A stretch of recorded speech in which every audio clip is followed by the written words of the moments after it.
असंग से महबूबपुरा पे आप देख सकते हैं अभी क्या घटना जो डीजीसीए ने अप्रूव कर दिया है कि अजीत पवार सहित सारे पायलट और को पायलट सहित सारे 6 लोगों का निधन हो चुका है।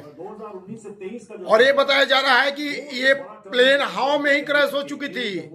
लैंडिंग के दौरान क्रैश नहीं हुई थी, हवा में ही किसी टेक्निकल खामी के चलते क्रैश हो चुकी थी।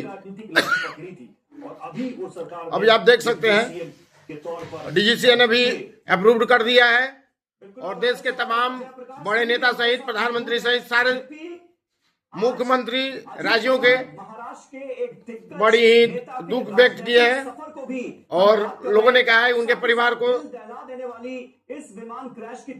प्रभु इस समय एक शक्ति प्रदान करें। जो आकस्मिक निधन हुआ है कुल 6 लोगों की, जिसमें डिप्टी सीएम अजीत पवार भी सवार थे।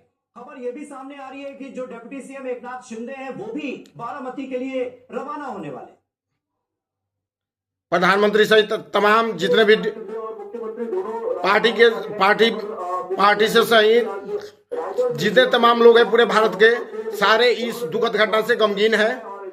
और ये सही साबित हो रहा है कि अब ये देखने की बात है कि आए दिन हमारे बीच प्लेन की जो क्रैश हो रही है, खास करके प्राइवेट प्लेन की, उसको बहुत व्यवस्थित ढंग से सोच विचार कर रही डीजीसीए को अप्रूवल करना पड़ेगा। एक बार फिर से तहकीकात करनी पड़ेगी पूरी तंत्र की। और ये कौन सी प्लेन थी बताया जा रहा है, बोम्बार्डिंग प्लेन थी कोई कंपनी की। अब उसको भी जांच के घेरे में रखनी होगी। जितने भी हाई प्रोफाइल ये आए दिन घटना हो रही है वो अब जांच के घेरे में होनी चाहिए पूरी तरह से। डीजीसीए को prompt group captain Vinod Augustine भी जुड़ गए हैं।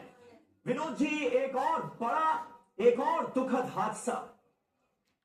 देखिए हमारे चैनल पार्टनर टीवी9 भारतवर्ष के माध्यम से जैसे देख लीजिए ग्राफिक की तरह दिखाए रहे हैं। अब ये साफ हो गया है कि अजीत पवार सहित 5 लोग हमारे बीच अब नहीं रहे।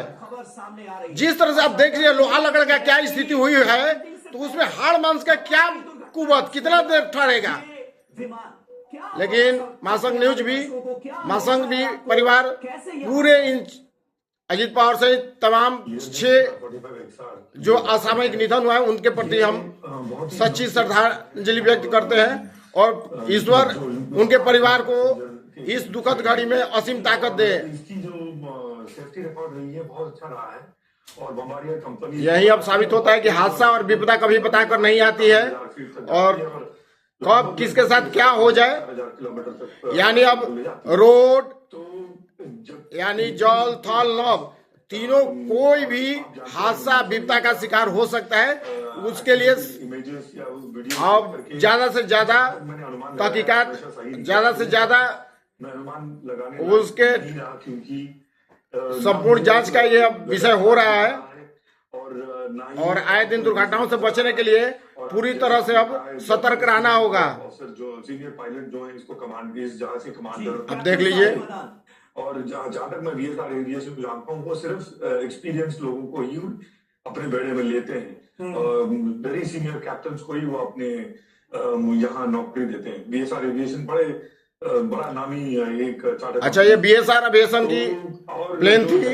गवाह ये कह रही है कि हवा में ही उन्होंने आग का गोला देखा था। इससे लगभग ये अनुमान लगाया जा सकता हो सकता है इंजन में खराबी रहा हो। लेकिन ये सारी चीजें जो है इंक्वायरी के बाद ही पता लगेंगी। लेकिन इंक्वायरी का समय सीमा आप जानते ही हैं, 8-9 महीने, 1 साल 1.5 साल निकल जाता है।